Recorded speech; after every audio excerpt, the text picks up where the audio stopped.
Hello, and welcome to this week's, actually it's not this week's, it's today's episode. What have you called it? Called episodes of the Funnyfarm pod, which is a guest episode. And we've actually got two dragons on today. Who are puffing away on their vapes. Disgraceful behaviour. But anyway, yeah, they're at it. Anyway, our guest today is Thomas. Is that Haughton. Haughton, Thomas Haughton. What are you saying, Chris? Were you saying something then? No. Just got wind.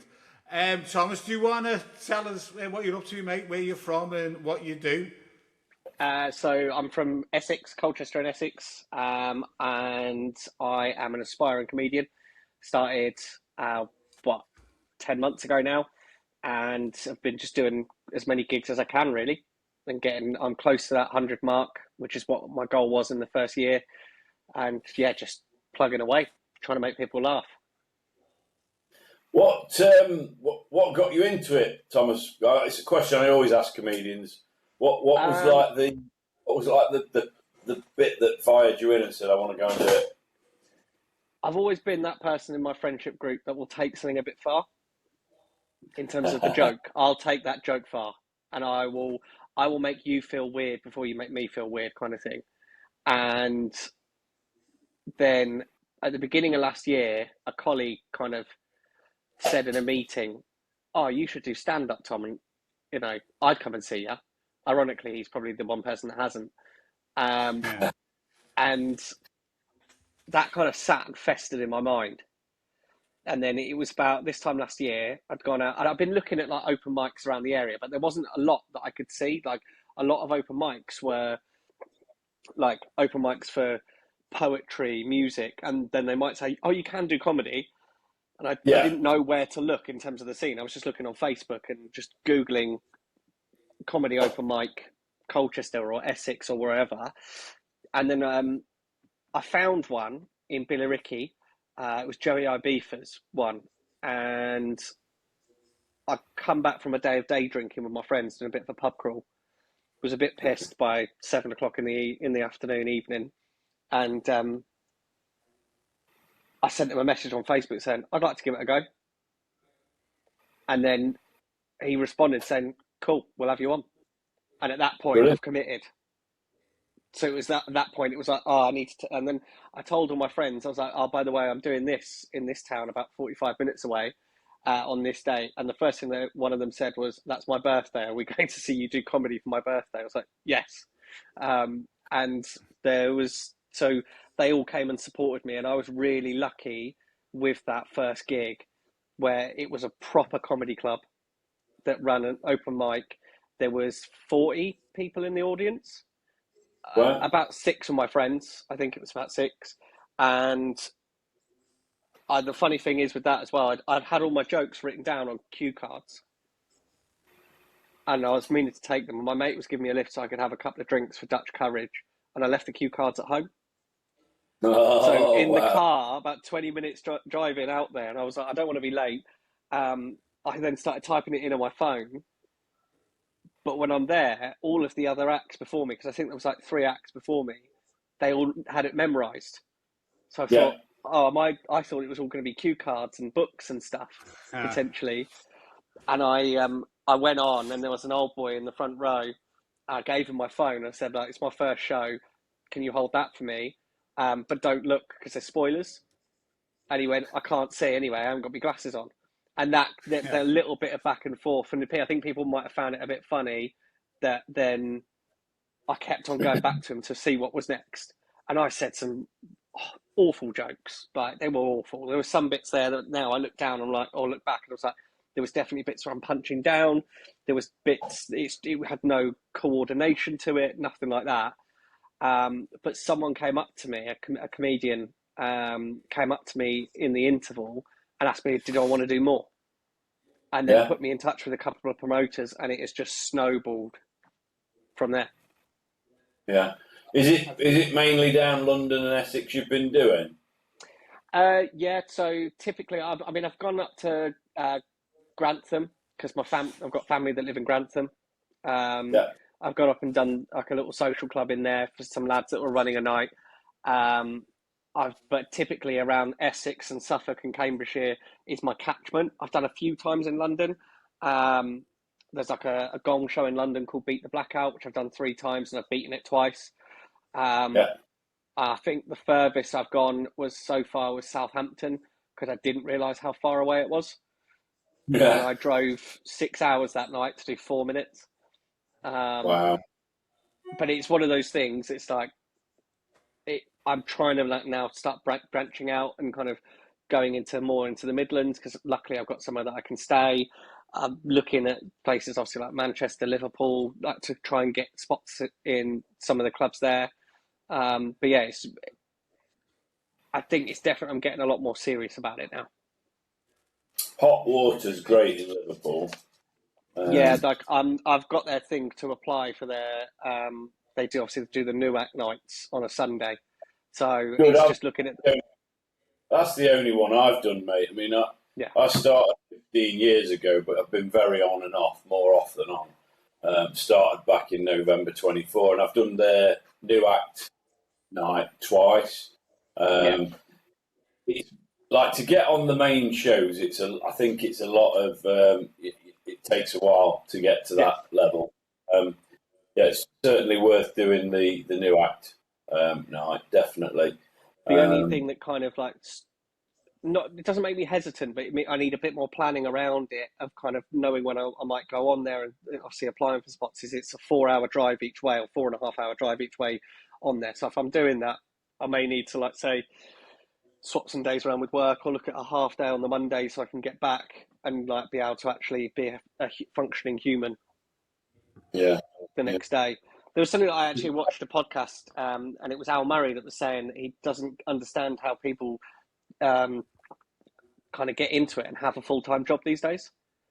He said, because back in his day, like the comedy, trying to be a comedian was your full-time job. And trying to be a comedian. You were talking to that guy, weren't you, the other day? And he, what was a couple of weeks ago? That comedian. I forgot. Yeah, so I was at a gig and Bob Mills closed. And he was saying like that. You met him? Yes, I did a pro night for someone in Southend, and he was the headliner. Yeah, he closed like it was the Ram Comedy Festival Comedian of the Year. I wasn't in the final. I got bummed out on the semi-finals, but I went to watch the final, and he basically turned around and said if any of the 6 acts who were in that final had been started when he had, they'd all be headliners, because there was hardly any comedians, loads of clubs. He said there's about 100 comedians and 400 clubs, or something like that. 400. Whatever it was, anyway, it was like 100 comedians or 400 clubs. So it was easy to get gigs back then, so to speak. So bit different to how it is now. You've got thousands of comedians all fighting for the same scraps, really. So it's tough. Yeah, and it's difficult, and it's a bit of a dog world sometimes. But then the thing that I absolutely love about doing it is the community is fantastic. Yeah, I don't know. I don't really know anything about the community down that way at all. The only one that I did Jongleurs years ago. In London.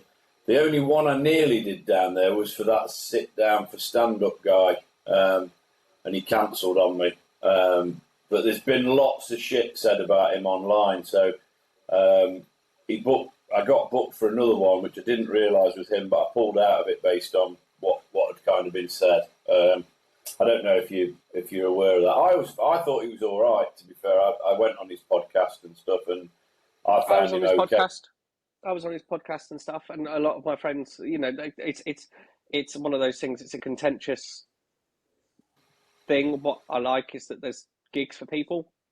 But yeah, it's different. But the community that's there, even also around kind of Essex and Suffolk and whatever, is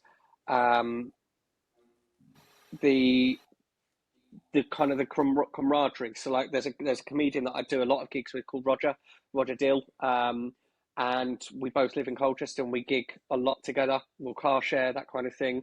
And I'd have never met Roger in my normal life. And then there are other people that you then meet, say that like me in terms of my circle of friends and whatever, I would have never have met them, but then I've hung out with them like really often. You see them at shows, you have a laugh. Like there's a bloke that there's a bloke in the community called Alan Martin, who's a 65-year-old man, and he's absolutely wonderful. He's so lovely, and he kind of we were doing a show, and he had his heart stopped for 20 minutes, and Oh, wow. mid-show he'd just done, and I'd been chatting to him for about an hour and a half before in the green room, and he'd gone on stage, he'd done his set, and he came off and he sat down like next to me, and then one of my friends was on, but I was on the act next or the act after that, and then so I thought, right, I'm going to go back into the little green room thing. I'm just going to run through my set a few times to get it polished, because I've seen my friend's set a million times over, and then they came running in, and I thought they'd finished their set and were done at the end of the 7 to 10 minutes, whatever it was, and it was like Alan's collapsed. And the community, the camaraderie that then kind of came about that afterwards, they did a show for him called Alan's Awake, and which he came and did his own set, and a lot of the comedians that were there that night then performed at that night to his friends, family, and people that were there in that social club, and raised money for a sudden cardiac arrest charity as part of it. And I unfortunately couldn't be there because I was at another show that was already kind of like in, but I spoke to him about it, and he said, no, I'd rather you were doing that one tonight, because it was quite a good show to do. But yeah, he's honestly, like, again, like, I would not have met him before, and just having that community of, and a lot of the comedians went to go and see him in hospital. One of the comedians' wife was one of the people administering CPR to him. Like it was just, and that kind of like family feel that you kind of see around it. There are certain open mic nights that you go and do, say like the Ginger Giggle Club, you got the Dirty Dog Club, where all of these comedians at the same kind of level are trying out new stuff. But you'll sit and you'll hang out, and everyone will normally stay for each other as well to go and watch each other's stuff. And then you might get those. I have a lot in the car with Roger where we'll spin ideas together or that kind of thing, and you just. I wouldn't have that aside from my friendship group, which I love. I've got a really good like group of friends, but I would not have the group that I also do from comedy if I didn't do comedy. I wouldn't know them. Yeah, I think there's similar kind of communities all across the country. It's like I said, the Liverpool scene's very much like that. The Midlands scene is, and stuff. And I think you've got bits of different stuff all over, but it's nice when you're on that kind of, and I still do quite a few 10-minute spots and stuff here and there, as well as kind of doing longer sets and, closing the odd small, doing stuff like that. And it is nice because you do bump into people quite regularly that you gig with, and it is nice. You can't get your car shares and stuff, which is good. I think when you move up the next level, and I have done that like previously, you kind of get to that stage performing on pro bills, and that community kind of dwindles off a little. Well, it doesn't dwindle off. You just don't see those people as often, so it's kind of sad in a way. But obviously, I've definitely seen that with some people that say I'd been doing it longer than for a while when I first started, and you don't see them as much anymore. Yeah, because they're going on 3 and 4 act bills now and stuff. It's you don't get 10 act nights or 6 act nights or whatever so much. It's just a different kind of cup of tea. Isn't it? What's your style of comedy then, Thomas? I tend to I'm a bit self-depreciating.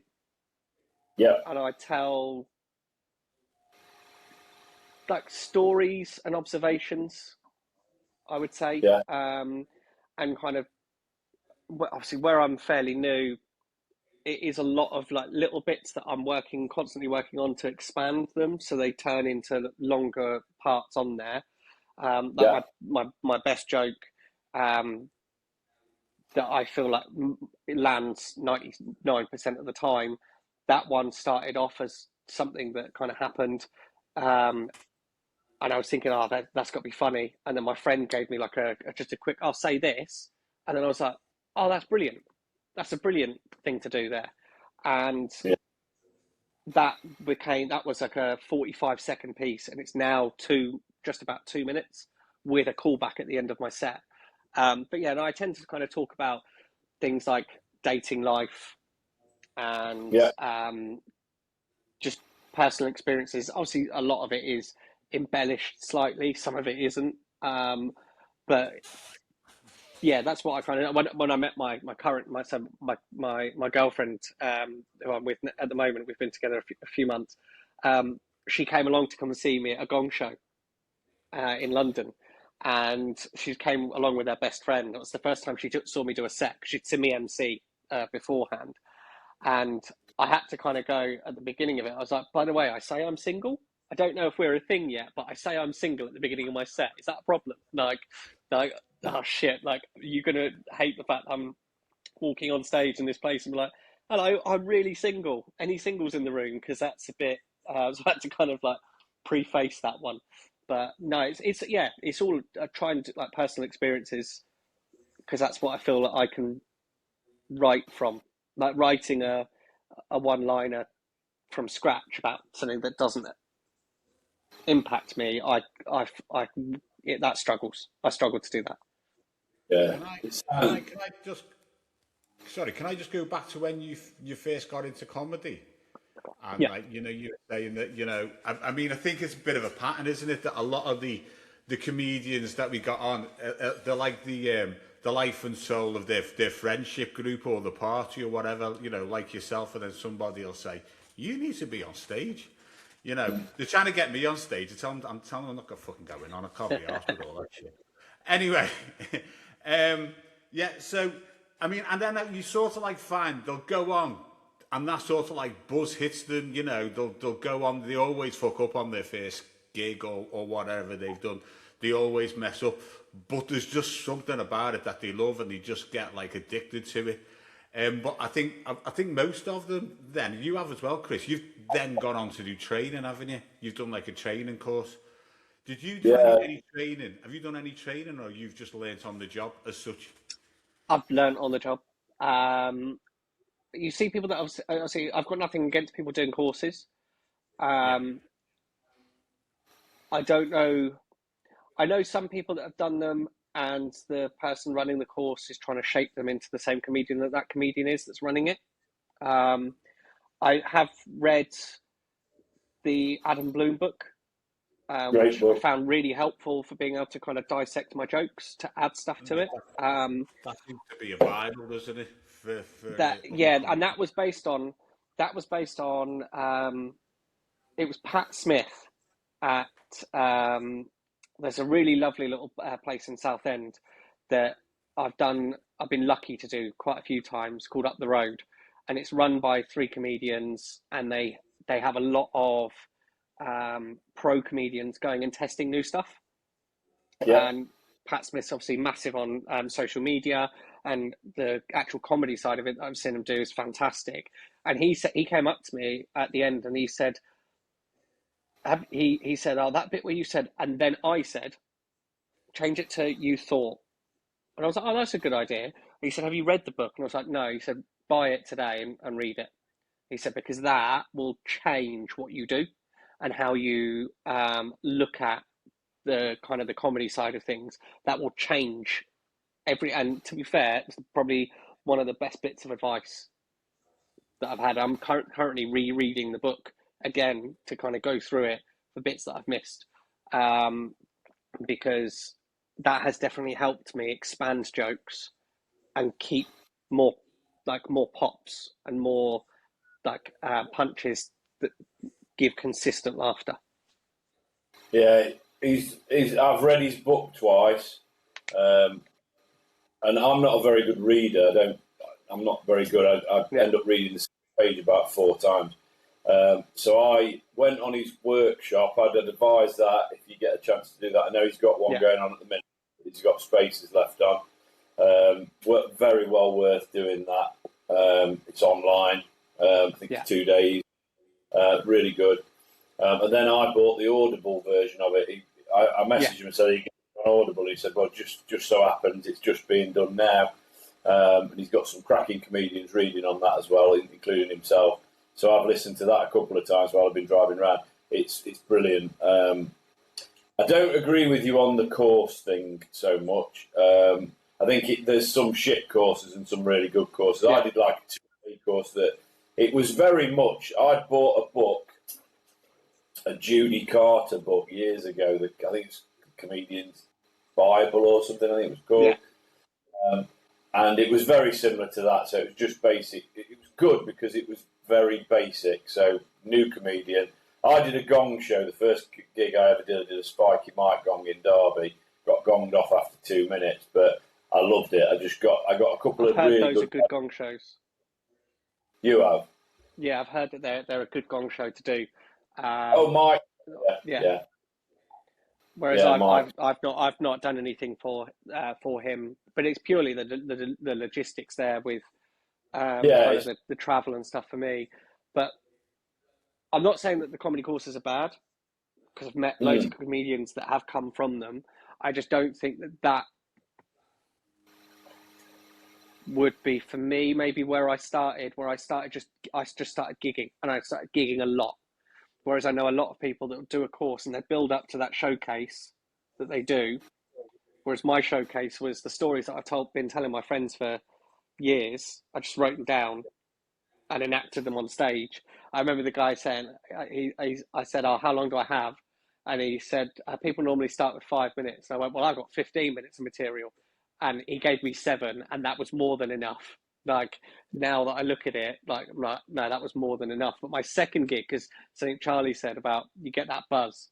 So I walked off that stage. I don't think I messed up necessarily, apart from like the cue cards.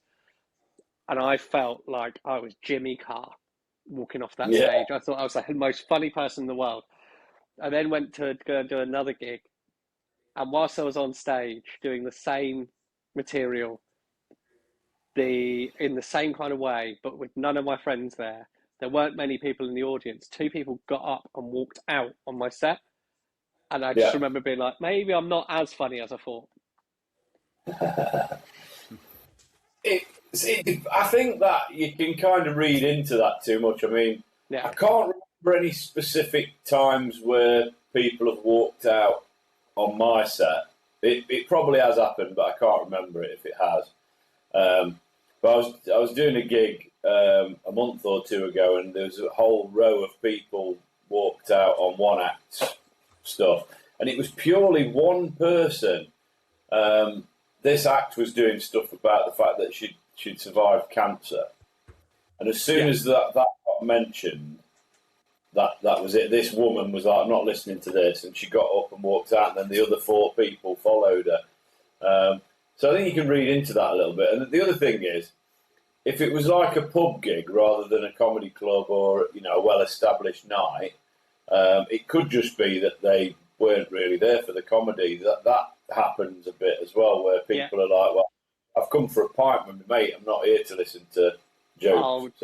Oh yes, no, and I've done those. I've got friends that have told me stories about car crashes where there was boxing on or football on, and they were in the alcove of where this was on. So they put the projector up, stopped the boxing or the football, and someone went, "Right, who wants some comedy?" And someone generally went, "Fuck off." No, it was just a get out. We don't want this. A bit like that thing in Baby Reindeer when he turns the TVs off and everyone just walks out. I've done gigs like that, but when you have gigs when no one laughs, but then it's when you get the laughter, that's the best place in the world to be. That's the best feeling. That's a massive buzz, as Charlie was saying. Like you feel that adrenaline. When it doesn't work, it's the loneliest place in the world. But you do it, you come off, and it's right, dust down, on to the next one. Yeah, I think you You learn more from a death than you do from smashing it, though. It's Yeah, I'd say so, unless you've got that little bit of crowd interaction that can spawn a new joke. yeah. If people are talking while you're on, or that we talked about this with the guest yesterday. That can completely derail you because obviously you need to be listening. It's like not like music. Like if you go to a music gig, you can have a pint and chat to your mates while that's on. It's fine. But with comedy, you've got to listen. Like being an outsider to the comedy circuit and all that. Is that sort of like, because everybody like goes to a Jimmy Carr show and expects to laugh. That's what you're going for, isn't it? I suppose, if you go and see a comedian like that bloke who started talking about cancer, if Jimmy Carr would have said it, I bet he would have got laughs. There wouldn't have been, any problem. You know what I mean? Even that same person would have been in that Jimmy Carr show. I think there's definitely... Sorry. Go ahead, mate. I think there's definitely with that, you've got rooms where people are going and laugh, watch comedy.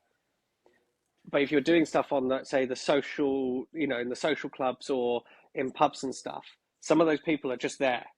They've not come for comedy necessarily. And you can die in comedy rooms. I've done that.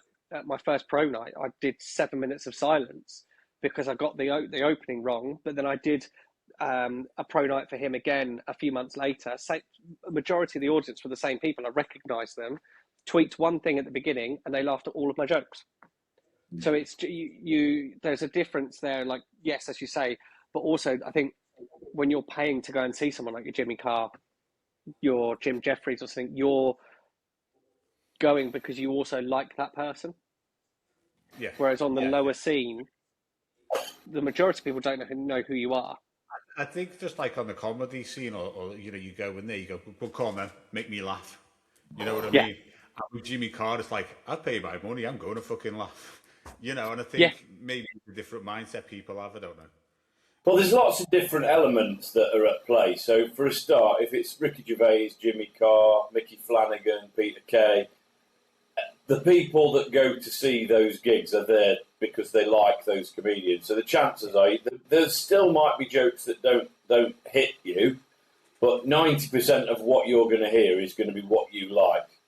So, for example, I'd go and watch Mickey Flanagan. I know I'm going to laugh. I love him. I think he's brilliant. Ricky Gervais, the same. Jimmy Carr, the same. But there's certain comedians, like, I'm not into wacky comedy. So if I went to see Lee Evans, for example, not my cup of tea. So, but I just wouldn't buy a ticket. But what you've got is what Thomas is kind of alluding to, is that you've got Comedy Store, you've got Just the Tonics, you've got all of the professional comedy clubs, right? And people that go to those nights are paying 20 quid to get in. There's going to be 3 acts and a compere or 4 acts and a compere. And chances are they'll have been before, or it'll be a party for a stag or something like that, or a birthday. So they're going expecting that they're going to get comedy. And there's loads of other clubs around the UK that are established comedy nights. So you get a lot of people who've been to them before, so they know what to expect. And believe it or not, one of the things that the compere should do is tell the audience what the rules of the night are.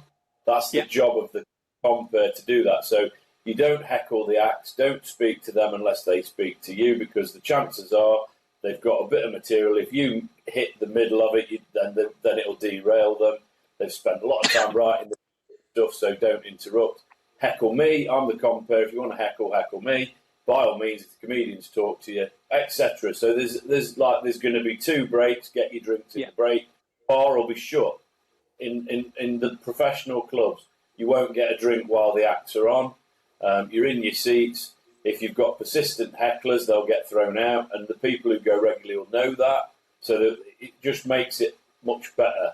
And then you've got the next level, which I just sort of said. You've got established comedy nights where it might not be in a club setting where you've got bouncers who are going to kick people out and stuff, but there'll still be a set of rules. And often in those clubs, if you get a heckler, the crowd will turn on the heckler.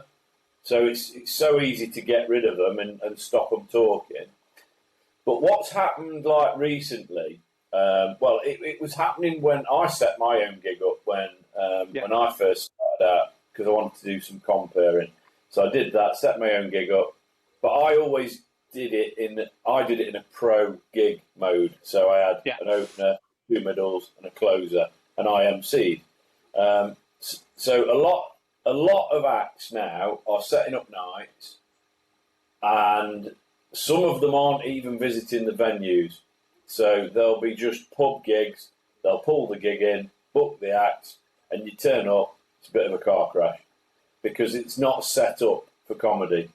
So that's the gigs that you go to, and I think sometimes I deal well with a rowdy crowd.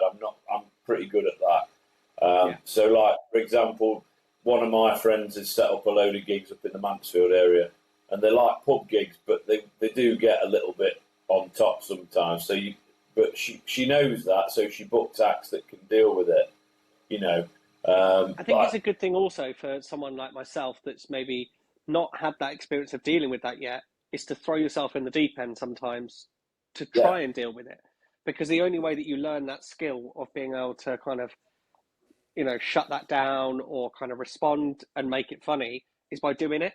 And that is the beauty of doing those pubs and those social clubs, is they do give you exposure to it, where even if you don't do it very well, but you see someone else do that well, that you can then snap back to.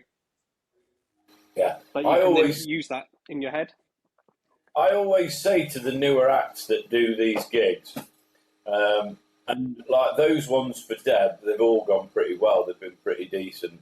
And I always say to the newer acts, if you've just got a really good response from this crowd, you can do it anywhere. You know, they weren't particularly there for comedy. Like there was one where we had to rush a little bit because England were playing at 9. So we kind of rushed through a little bit. And yes, I always say to them, if you can do it here, you can do it anywhere.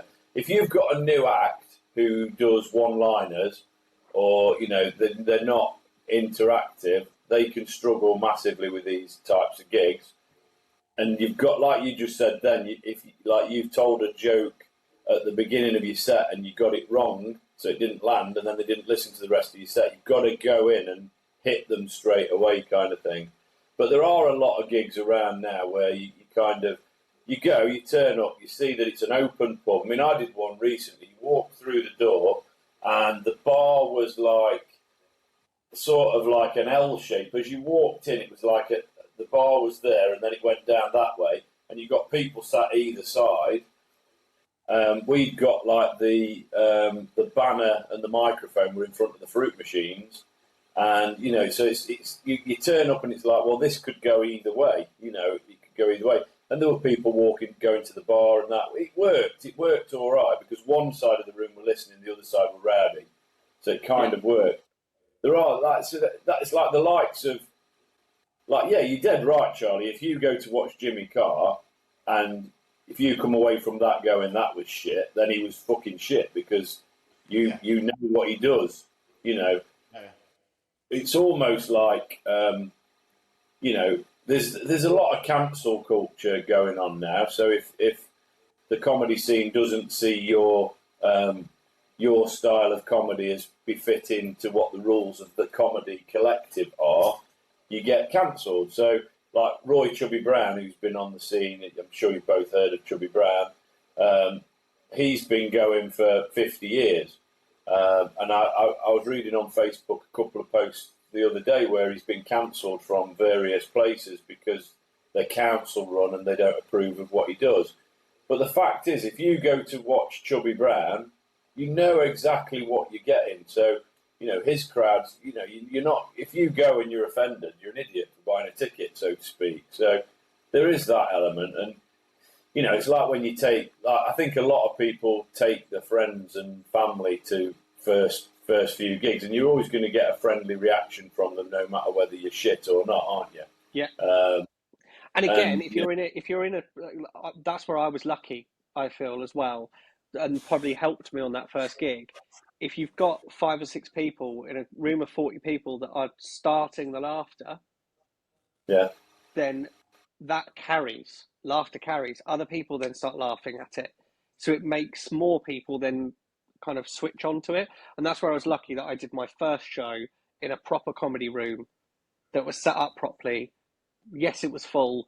Yes, I had a few friends there, but it's just that in that bit there kind of enabling. I've seen it where parents have come with their kids and they're the only two people laughing, and they're laughing hysterically at every single word that their kid says. And I think that does more harm than good. Possibly undeservingly, yeah, yeah. I've seen gong shows won because, people have got 10 of the mates in, so they get to the final, there's a cheer off, they're going to win because there's that amount. But I think when you go to a comedy club as well, the crowd expect, like, the compere, if you've got a pro opener, pro closer, two newer acts in the middle, the compere should say, we've got a professional opener, professional headliner, and then the guys in the middle are doing slightly shorter sets, they're newer or they're doing new material. So the crowd will expect that, that middle section could be absolutely fantastic, but might not be. And in a proper, like, comedy savvy people will give you a chance, and they'll give you a chance to shine and, generally be decent. But yeah, just want to, it sounds like you're doing really good work, mate. 80 gigs in less than a year is fantastic. And, what kind of mix of gigs are you getting in there? Sounds like you're doing really well getting on pro bills as early as you are. I mean, some of the pro bills is just to chance. Like the first one that I did was just chance. Like I applied for their spot that they said we've got some open tens, and I got it, and that was an on the day one. And then again, I've got like with that where I've then got myself in front of him. He came up to me after that. And he was like, "I really liked that," even though the audience didn't necessarily laugh as much. He really liked it, and then he booked me again for a different one. Thus, not long after, I remember him coming up to me and saying, "Did you miss the punchline on that joke?" Because it was a new joke that I thought I'd squeeze in, and I went, "No, I thought that was it." And he went, "Maybe work on that one for next time." Like, it was like, "Cheers, mate." But it was literally, he went, "Yeah, that bit. Was there a punchline that I missed?" I was like, "No, I just haven't fleshed that bit out yet." But yeah, I've just, again, it's networking, it's meeting the right people, it's being put in front of the right people at the right times. And it's just work. But I do a mix, and I'm not afraid to do. Like last night, I went to, there's a place in Colchester called Half a Laugh, and they do just, you go in there to do new material. You don't do anything else. Don't do your normal stuff. And then one of the things that they did yesterday, which I think is a brilliant idea, was when you turned up to put your name down, because he doesn't book in advance. He went, "You also need to write 2 minutes about football and do 2 minutes of football jokes. We're going to do that as a section." Which luckily, like I've grown up around football, so I've football chants, that kind of thing, like funny things that people that has happened watching football games. Obviously, you got the flags thing at the moment. So, is it football or is it racism? Who knows? So that I think is really creative. I watched that with that Jamie Hutchinson, who's on obviously Hot Water a lot. And he, professional comedian, and he said in a podcast that I watched recently, he was saying him and his mates would do open mics, like this open mic every week, and they would challenge themselves to write a 5-minute set on a random topic. I've seen that. Yeah, and that is a fantastic idea. That they just basically draw topics, didn't they? So this week, there's 5 of them. He said supermarkets. Yeah, it's one of them. And then he wrote 5 minutes on supermarkets. The following week, they had written X amount of material on it. Good idea. I mean, the way I do new material, I do go to like new material nights, and sometimes I'll do a full set of new material. But I don't tend to do that. I tend to open with established, close with established, and squeeze 2 or 3 minutes in the middle of the set. That's what I do. If, like, say that night last night is not for that, but for for other stuff, like if I'm doing stuff, say in pubs or whatever that are nights I've done quite a bit, then I'll normally do that where I'll squeeze a couple in the middle, see how they kind of work, that kind of thing, and then go back to trusted to then make sure that I'm, you know, there's something for people that are going. If it's just a crowd of comedians, which happens, then I've got more free reign to do new stuff. But no, and then I did gong shows. I did really well in my first one and beat the blackout. Second one didn't do so well at.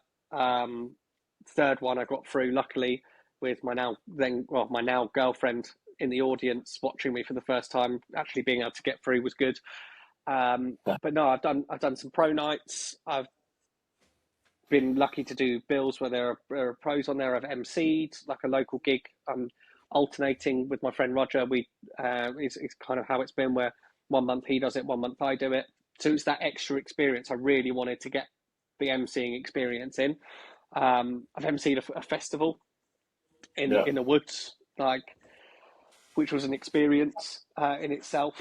No, it's one of those things. It's like I'm just trying to do as many things as I can, put myself in front of as many people. And the best thing to happen is when someone approaches you and says, "Do you want to show up at my night? Do you want to come and do my night? When are you free?" That's a great feeling. Yeah, it's lovely. Lovely. Just going to go slightly away, but it's still on the same kind of topic. So we mentioned, obviously, the pod was set up as a mental health kind of awareness pod. Both myself and Charlie have suffered in different ways over the years and stuff. Me and Charlie have known each other for about 30 years. We met at work, and like, if I tell you the trade that we met in, you'll know that we've slightly mentally deranged, because we were double glazing salesmen. In the day. Well, we're Windows. Yeah, we did. We're Windows. Yeah, that's cracking. White gold, brilliant. Yeah, that's brilliant. That is. Yeah, I love that bit. I love the guy who plays I think he plays that part of the window boss really well, and he gets screwed He's a good over. actor. He's a very good actor. Very good actor. But yeah, I kind of like use comedy as therapy. So I do stuff about my mental health and the fact that I've had alcoholism problems in the past and stuff like that. And I find it's and like yourself, I was going to mention earlier, most of the stuff that I do is situational. It's based on stuff that's happened to me, and then I elaborate and embellish and all that good stuff. And that, I think that is because of my issues. But you do find that a lot of comedians have that same issue. And we were chatting just before the pod about the fact that a lot of actors have got anxiety like we do. It's an odd thing to do, isn't it, if you've got anxiety, because effectively you're going on there and you're letting 40, 50 people judge you. I think I use comedy as a form of therapy for it unknowingly. Yeah. So I don't think I knew. I didn't think I knew, and I'll explain why. So I'd say 8 to 9 years ago now, I started having like panic attacks. And what it stemmed from, in theory or in reality, was sitting at my desk in bad posture, bad chairs, that kind of thing, playing computer games for long hours, sat like a quaver, and then that then caused obviously back pain, like in my shoulders and stuff, and it would radiate into my arm because the muscles are all linked, and into my chest there. And then obviously your heart rate starts racing, and I used to do this thing where I like count my heart rate and time it to make sure, like, am I having a heart attack? Am I dying or whatever? And the first time I had a proper heart attack was in a theatre. Right. And the long story short with that is I ended up in hospital that day. And there have been running tests, ECG, and they said, you're normal. And this lady, the doctor, when we got, because that was in London as well, and I'd ruined the day out with my then girlfriend because I'd done that. We were meant to go and see 2 shows. And she suggested speaking to Mind, which is a charity in Essex for kind of mental health, and I batted it off a bit. I did the consultation and I didn't go ahead with anything. And she gave me like a dose of propanolol, just to like a pack of it, a prescription, and said, try this and see if this helps. And I don't think it did. It made me feel worse because I felt like I was taking something to deliberately slow my heart down. I was like, what if it slows down to nothing and then I'm dead? That kind of thing. So in my mind, the anxiety there, it didn't work. But this went on for years, and then in the lockdown, it exacerbated to the point where before the lockdown, I'd been in hospital again a couple of times, having ECGs, scans, chest X-rays, blood tests. You're fine. There's no enzymes to say you've had a heart attack. And this carried on. And in the lockdown, it got worse because I was living in a 2-bed flat on my own, top floor 2-bed flat. Myself and my girlfriend at the time, we split up during that lockdown because it changes your routines that you have. So when you're on your own as well, it then gives you that was the difficult thing. And I really empathise for other people that were on their own during the lockdown and struggle, because it's you miss out on things like physical touch. Like, I'm not a massive hugger, or in any way. My friends laugh about it. I don't really hug people. But when my nephew, when we were out of the bubbles, came over and just ran up to me and hugged me, I remember being sat there thinking, I haven't had physical contact with another person in months. And that actually felt quite nice in terms of, in that aspect of there. But no, this carried on. And then I contacted and I got the 6 sessions through them. And I remember there was this booklet that she gave me, and they diagnosed me with what they said was panic disorder, where basically I'm scared of my body's natural fight or flight system. So if my heart starts racing, I'll then make it worse, or if I get a pain, that'll make it worse, and I'm scared of the fight or flight kind of behaviours, which is obviously draining in itself. I remember that night after the first session, I was having a panic attack, and I was like, she sent me a leaflet to read, and I read through it, and it basically went, do you have this? Yes. And this? Yeah. And they went, you're fine. This is why it's fine. And from that point, if I ever felt like I was getting to that over the next few months of doing it, if I ever got to the point that I was getting to maybe I'm about to have a panic attack, I'd read that leaflet and it would calm me down. Yeah. And that worked. And then I didn't have a panic attack until it was about a month before my comedy show, my first gig. And I don't know whether it was because I was putting the stress on myself that I was going to be doing it or not. I had a panic attack, and again, I had tests and stuff, and they said, you're absolutely fine, everything's normal, which was obviously reassuring. But at that point, it had been like 5-6 years since I'd had a panic attack, or 5 years. So I was a bit worried, like, is this something bigger now, or, getting older, that kind of stuff. And it was fun. But the thing in between all of that, I've not been to a cinema or a theatre since having that panic attack in the theatre. Wow. Right. Because I'm terrified of it. What if it happens again? So it's that mental thing. I've not been able to, whenever someone said, do you want to go and see this film that's coming out? It's like, oh no, I'll wait for it to come out. Or we want to go and do this together. Do you want to come? And I'm too skeptical of, oh no, what if I have a panic attack? Because I'm sat in a theatre in that environment. And what comedy has done for me is, I realised about 4 or 5 gigs in, I'm sat in a theatre setting. Yeah. And I'm fine. And have you been to other stuff since starting comedy then? Have you been able to go back and watch a film at the cinema or go to a theatre show?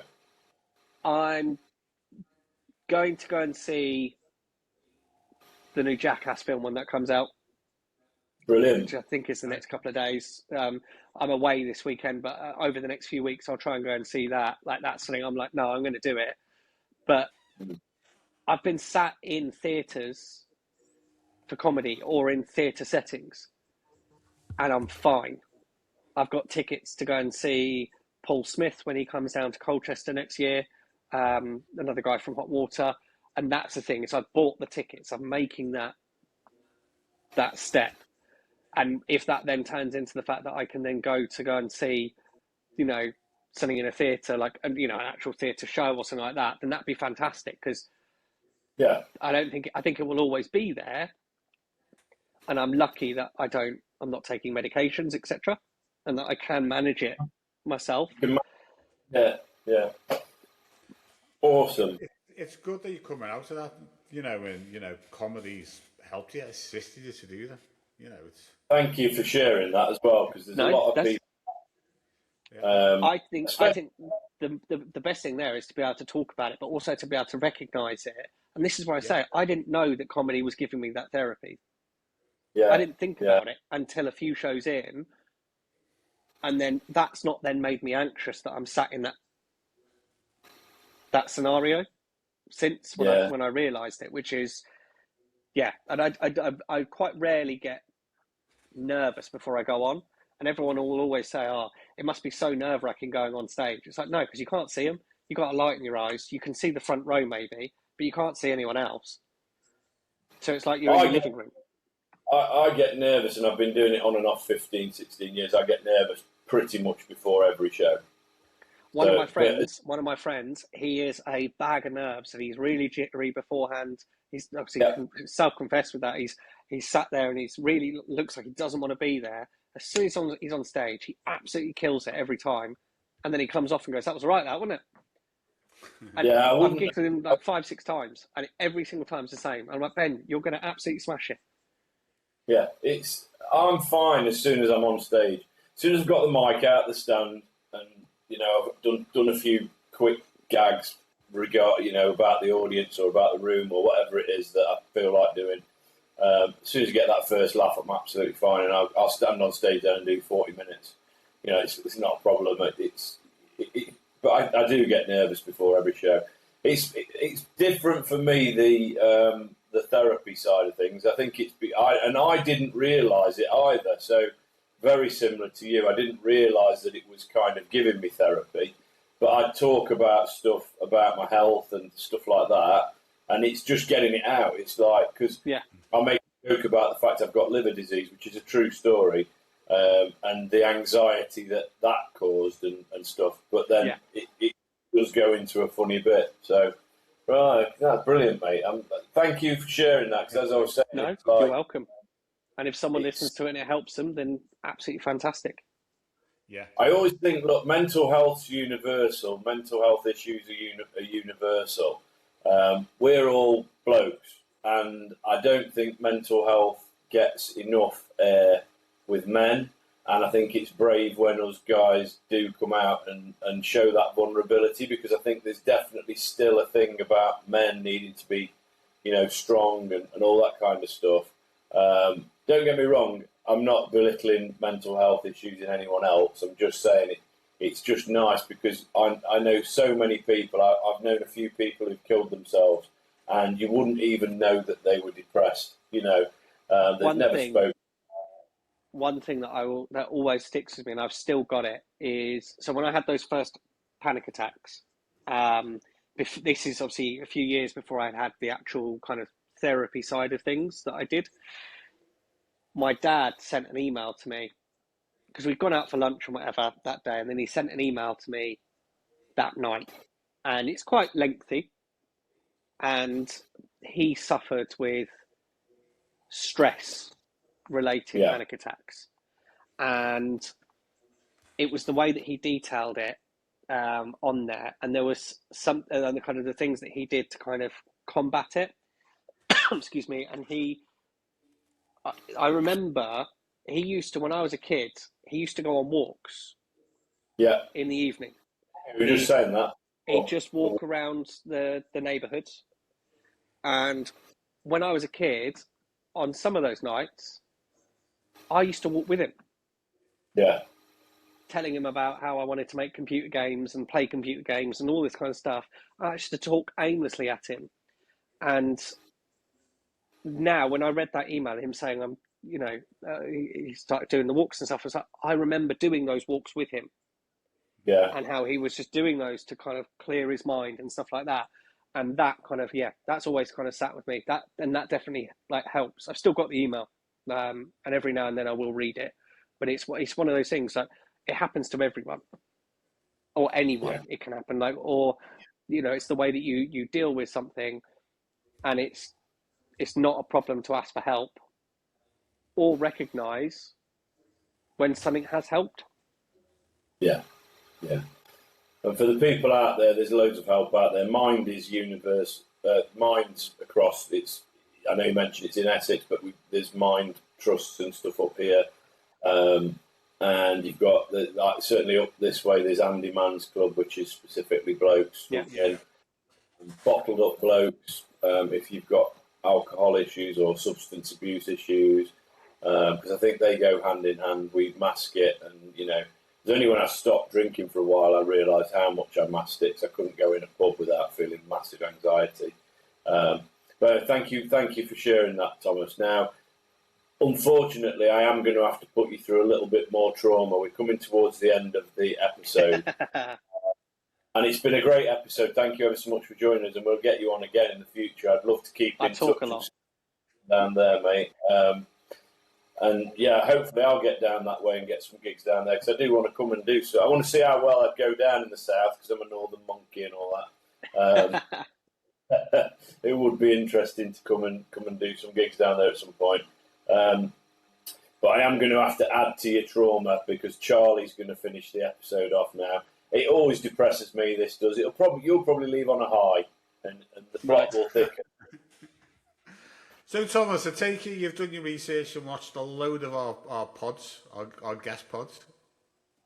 I've watched a couple of clips and bits, but I haven't actually done. I haven't done that much research. No. Okay, well, we do a feature with our guests. We used to do it on our pod, but we don't do it anymore because we prefer to do it with a guest, because there's just the two of us now. So we're going to do a feature now. Okay, so if you just give me 1 second while I cue up this very professional jingle we have here. If you know anybody needs any jingles, by the way, just give me a shout. Gary Barlow's listening again. Is he? I hope so. I've got some of his wine, actually. Here we go. Welcome to the Funny Farm. The lads are back, causing harm, talking shite but full of charm. It's the Funny Farm Showdown. Hello and welcome to this week's Funny Farm Showdown. And today's subject is animals most likely to be a gamer. A gamer? You've got a sloth. You've got to have a sloth. Thomas is right on it. He's never even they're seen not, this. They're not moving. They're not moving. They're just sat there, like, kind of slowly. A gamer that's been playing for 48 hours. That's what they have. Like, no reactions anymore. Sleep deprived. Could do with another can of White Monster. Yeah, that's a good one. Have they got thumbs? Can they hold the controller? Oh, here we go. You're going to go for a primate, are you? Well, I was going to say a monkey, yeah, because they're the only thing to think of that's going to be able... He always defaults to a dog. I like a monkey, mate. A dog, some sort of dog or some sort of primate. Yeah, I'm going to say monkey, because what Charlie's now going to do is declare you as the winner of this week's. Have got thumbs? They have. How do they grab round branches? Well, yeah, but that's not... I'm going to Google this. Oh, no. You know what? He's never... You put him under pressure this week. Got thumbs. With monkeys. Is this because I went straight in? Yeah. No, sloths do not have thumbs. Instead of having a thumb separated from the rest of the hand, all their digits are fused together. So, I'm not fucking... Joystick? Yeah, and you know what? Space Raiders. Yeah, they can use joysticks, and slots are very good at using mind control. That sits, They've just got the game on. They've just got the game on pause the whole time. Anyway, opposable thumbs, mate. Opposable thumbs. So you could probably train a monkey to play PlayStation games. You're not even putting any effort into it this week. You're just going to say a monkey. I'm saying a monkey, mate. Fucking take it. You're going to let Thomas has won. This week. Chris is not putting. He's not put any effort into the last couple of these. There's only a certain amount of effort anyone can put in when every week fucking. I'll put that on my comedy CV. I won the showdown on the Funnyfarm pod. Showdown. Might get a gig out of it. Who knows? Animal showdown. Yeah. Yeah. Before we go, Thomas, is there anything you want to plug or anything like that? Your socials or anything like that? So you can find me on Instagram as Thumb Comedy. There is another comedian that has a very similar name to me.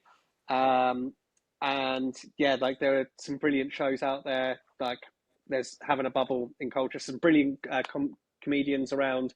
Some friends that I gig with, Manda Stebbins, Roger Dill. There's loads, like people like the Ginger Giggle Club do loads of really good things. For anyone looking for gigs in Essex. But yeah, just hit him up. Give me a follow.